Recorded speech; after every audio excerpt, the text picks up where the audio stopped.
nosotros consideramos esa liga una liga de desarrollo muy importante. Pues creo que fue un poquito una falta de respeto bastante grande hacia nuestros equipos, nuestras inversiones. Cuando compramos el equipo, él mismo nos dijo que íbamos a poder ascender. Y estábamos en pláticas de cómo construir una liga mejor. Se nos indicó que en el 26-27 regresaba el tema del ascenso. De repente pareciera que con un plumazo y en un escritorio, pues todo eso se dejó de lado. Nosotros tenemos desde enero en reuniones de trabajo, todos creyendo no, que iba ya ahora y sí, en serio, vamos a regresar. Así nos tuvieron en la federación durante varios meses. Yo creo que hoy el quitarlo, matas muchas plazas, desilusiona a la gente. Pareciera que fue un plan perfectamente ejecutado, ¿no? Que ahora se convierte en una liga donde el promedio de 25 años es una liga de desarrollo, pues te dice mucho sobre el enfoque del comisionado. Puede ser que no entienda muy bien el tema de cómo se desarrollan los jugadores. El desarrollo de los jugadores tú lo tienes cuando hay competencia. Mientras no haya descenso y ascenso, creo que vamos a seguir a ganar dinero nada más y no a estar pensando en los jóvenes. En la liga de ascenso hay muy buenos talentos, pero que nadie los va a ver porque no hay una meta del jugador que está en la liga de ascenso. No buscamos confrontar, no buscamos pelear, nos buscamos estar en una lucha. Sí me duele sobre todo esta indiferencia. No hay competencia, no hay desarrollo. Es un concepto muy básico que me encantaría explicarle a Mikel. Le juega un poco en contra de la naturaleza y a la competitividad del fútbol mexicano, ¿no? Ojalá que se rectificara esta decisión. Nuestro fútbol tiene una tradición de ascenso y descenso de toda la vida y eso es lo que estamos defendiendo, nuestro derecho a ganarnos un lugar. Bueno, este tan polémico tema del ascenso y descenso es que no existe en el fútbol mexicano. Saludamos con mucho gusto a Rafael Ramos para ahondar en este tema. Rafa, ¿cómo estás? Buenas tardes. Bien, ¿qué tal? Un saludo para todos. Y le damos la bienvenida también a Luis Gil, director deportivo del conjunto de los Mineros. Luis, gracias por estar con nosotros. Bienvenido a Fútbol Picante. ¿Qué tal? Saludos a todos en la mesa. Luis, preguntarte así de primera instancia, ¿cuál es la sensación, la postura, el sentimiento que les deja cada que escuchan a alguien algún representante, dueño, directivo, liga, etcétera, hablar del ascenso ese que no existe ya en el fútbol mexicano? Bueno, evidentemente cada día se hace más complejo para clubes como nosotros que hemos invertido en todos los requerimientos que se nos ha pedido, ¿no? Al final, bueno, Gustavo conoce bien nuestro proyecto, sabe que tenemos una infraestructura de primer nivel, seguramente por encima de algunos equipos de primera división, una estructura deportiva también que cumple cabalmente con todo. Tenemos categorías sub-13, sub-14, sub-16, Liga TDP que es sub-18, Liga Premier que para nosotros hoy es una especie de sub-21 y el equipo de Liga de Expansión que es el equipo profesional, no el equipo mayor. Y obviamente pues después de todas las inversiones que se han hecho, todos los esfuerzos que se han hecho a nivel deportivo, administrativo, comercial, pues recibir este tipo de información sin aparte tener esa transparencia que creo que se podría tener, pues cada vez es más complicado para gente joven, para gente como nosotros que llevamos 5 o 6 años en el proyecto, pues obviamente se va volviendo cada vez más complicado, ¿no? Luis, te mando un abrazo, definitivamente conozco bien lo que han hecho y sé que hicieron todo lo que les pidieron para poder llegar a la primera división con la promesa, ¿no? La inversión que hicieron, e incluso estuvieron cerca de asociarse en un equipo en Perú, ¿no? De administrar un equipo en Perú, pero pues fue una falsa promesa al final de cuentas. ¿Cómo va el tema del TAS? ¿Qué les dicen? ¿Hay probabilidades de que el TAS les termine dando la razón en estos equipos mexicanos que fueron en conjunto a demandar y que por esa vía sea la que probablemente, porque queda claro que en México no van a echar marcha atrás, pienso, que por esa vía puedan tener acceso a la primera división? Mira, Gus, evidentemente el caso de la demanda lo siguen un poco más a rajatabla los dueños, son los que están un poco mejor informados. Yo hablo con Eduardo continuamente y bueno, al parecer hay positivismo, ¿no? De cara a todo esto. En el lado jurídico se encuentran argumentos que nos dan a entender que se puede revocar la decisión que se ha tomado. Pero bueno, ahora sí que estamos del lado del TAS, del lado de lo que hagan de este lado del tema de nuestros abogados y ojalá que se pueda hacer algo por el bien del fútbol mexicano, ¿no? Te pregunto también, y te mando un abrazo acá, Jorge Pietrasanta, ¿qué impresión te dejan las declaraciones, si es que las viste, o la entrevista de lo que opinaba de ascenso y descenso, que él cree que debe de haber Emilio Azcárraga? A ver, Jorge, yo creo que al final sí vi un poco ayer el enlace. De hecho, no sé si vieron, pero por ahí nuestro vicepresidente y dueño hizo un muy buen análisis del tema. Al final hay que entender que todas las ligas de élite, ¿no? Hablando de España, hablando de Italia, hablando de Inglaterra, hablando de Francia, hablamos de sistemas centralizados por el beneficio global y general del país, ¿no? Es decir, los equipos de segundas y terceras divisiones incluso cuentan con sistemas centralizados a nivel económico para poder tener facilidades que beneficien a esas estructuras deportivas, ¿no? Hoy por nuestro lado no tenemos ningún tipo de beneficio económico, claro, por lo cual es imposible ponernos en esa comparativa, ¿no? Evidentemente aquí no tenemos nada centralizado, no tenemos nada a favor. Ya no se hable de Liga Premier, ¿no? Porque la Liga Premier, que es el tercer escalón del fútbol mexicano, no tiene ningún beneficio económico. Nosotros tenemos a nuestro filial ahí compitiendo y al final es un barril sin fondo, esa es la realidad. Y la Liga de Expansión, si no comercializas bien y si no tienes entradas, pues se termina volviendo lo mismo, ¿no? Entonces, para poder llegar a eso que hablaba Emilio, que lo digo con mucho respeto, al final tenemos que provocar un sistema en el que todos, no nada más los equipos de expansión, sino también todo el fútbol mexicano, los equipos de primera división y la federación, centralicen o busquen el beneficio a través de distintas herramientas económicas para ayudar al resto de equipos del fútbol mexicano, ¿no? De lo contrario es inviable. Si dejamos todo en manos de cada equipo de segunda división, pues es imposible que esto pueda realmente ser sustentable. Antes de ir con Rafa, yo sí le quiero preguntar porque tiene que ver con esto, Luis, con el saludo, y ese post de Eduardo refiriéndose e invitando a dialogar y a reunirse con Emilio Azcárraga, ¿ya recibió una respuesta, ya sea sí, ya sea no, o seguimos en la indiferencia total? La verdad tengo entendido que no, no se ha recibido ningún tipo de respuesta, hay que esperar tal vez un poco. Creo que de una u otra forma Emilio se vio abierto con el tema, creo que mencionó que estaba abierto con el tema de ascenso y descenso.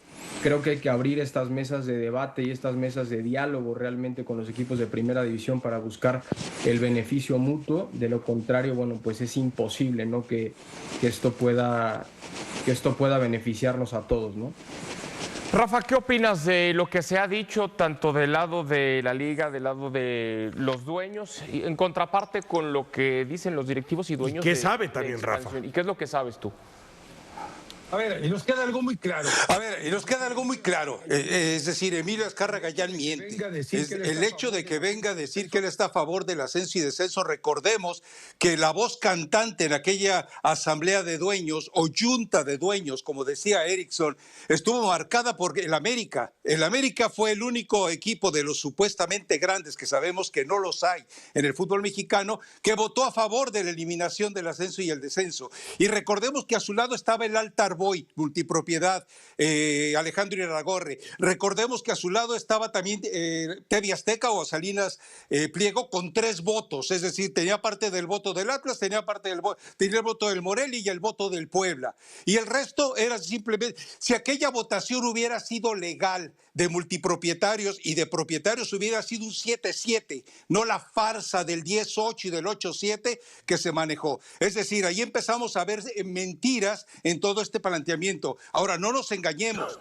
¿Quién llevó ahí a John de Luisa a que manipulara todo esto? Emilio Azcárraga, porque recordemos, John de Luisa lo reconoce, a mí me llamó Emilio. La Bomba Rodríguez, a mí me llamó Emilio. Mikel Arriola, a mí me llevó Emilio. Entonces, si Emilio Azcárraga ya está a favor de ascenso y descenso, y no nos engañemos, el tipo solamente basta dar una indicación, un plumazo para que todo vuelva a la realidad. Entiendo que bajo ciertos ordenamientos económicos, eso me queda muy claro, pero entonces no vayamos con la farsa de decir yo estoy a favor del ascenso y el descenso cuando él fue el que autorizó que Alejandro Irarrágorri hiciera todo ese proyecto, porque recordemos, Irarrágorri presentó el proyecto a John de Luisa porque había comprado parte de las acciones del Atlas, la otra la tenía todavía TV Azteca. Entonces, cuando se mueve en un escenario tan fascineroso, nos queda muy claro que, que no hay una manera legal de salvar esta situación.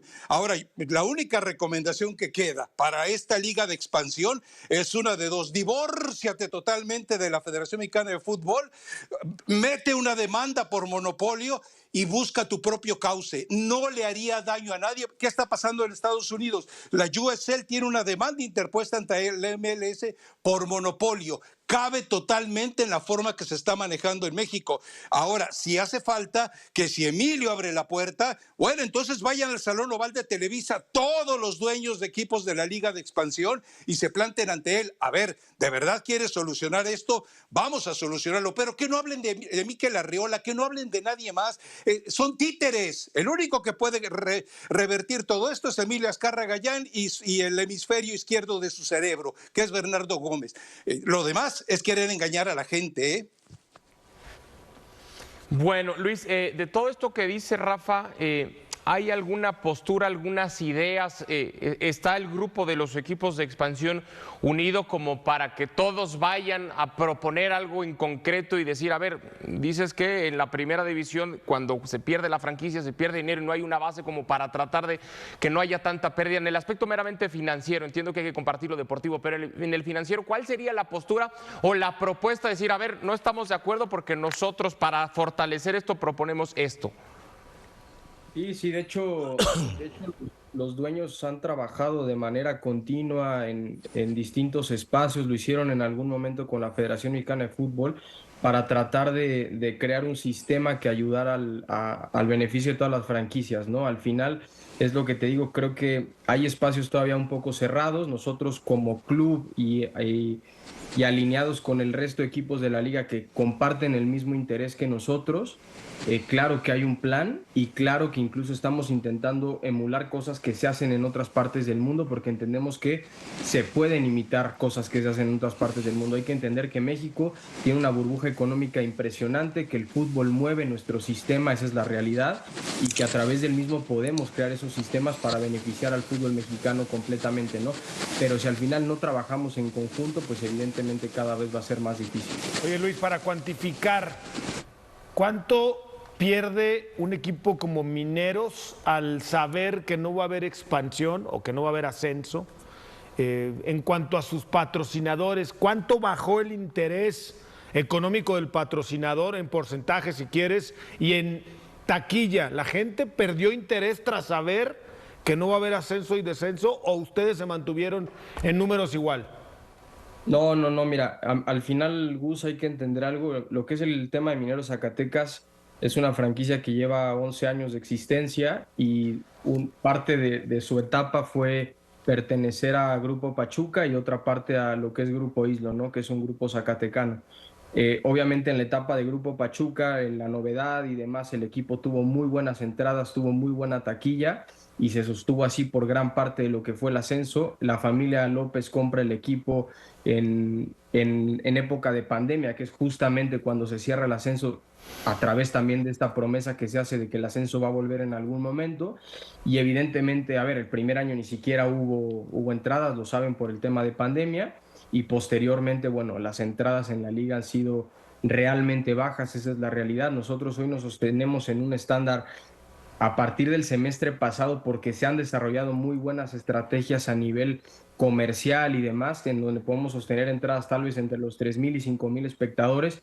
Sigue siendo muy bajo, esa es la realidad, pero se sostiene así porque se ha perdido el interés, es evidente. La gente te lo dice, es que ¿qué nos estamos peleando? ¿Qué estamos, o sea, a dónde vamos, ¿no? Si ganamos un campeonato, tú puedes hablar con cualquier persona de la ciudad y te van a decir exactamente lo mismo. Y por qué no decirlo de otras plazas que incluso tienen aún más sentido de pertenencia que el nuestro, porque Mineros es un equipo realmente joven o relativamente joven, como Morelia, por ejemplo. Morelia, ustedes lo recuerdan, en el IMX, bueno, tenía entradas de más de 15,000, 20,000 personas por partido. Hoy en expansión tienen 4,000, 5,000 personas y les puedo asegurar que todo el estado apoya a Morelia. O sea, yo estoy convencido de eso. Yo tengo amigos michoacanos, por ejemplo, y son hinchas de Morelia, ¿no? Pero el problema es que no tienen hoy ese sentido de pertenencia, no con el club, sino con el sistema de competencia. Esa es la realidad. Cuando Morelia entra a fase final o cuando nosotros entramos a fase final, somos capaces de meter 15,000, 20,000 personas, porque de una u otra manera ya te estás peleando algo, ¿no? Entonces, claro que afecta en el plano comercial, no te digo. Nosotros obviamente tenemos buenas alianzas comerciales porque gracias a Dios pues nuestra empresa es muy solvente en el estadio y muy reconocida en el mismo, pero la realidad es que el resto de equipos a nivel comercial ingresan poco dinero, pero por ese sentido, ¿no? Pues ojalá que pueda llevarse a buen puerto y que esto pueda resolverse. No digo que pronto, porque pronto no va a ser, pero ojalá que sí pueda. Rafa Ramos sí piensa que todo esto va a ser a tole con el dedo al final de cuentas, ¿no? Eso piensa Rafa. Bueno, le damos las gracias a Luis. ¿Y ustedes no?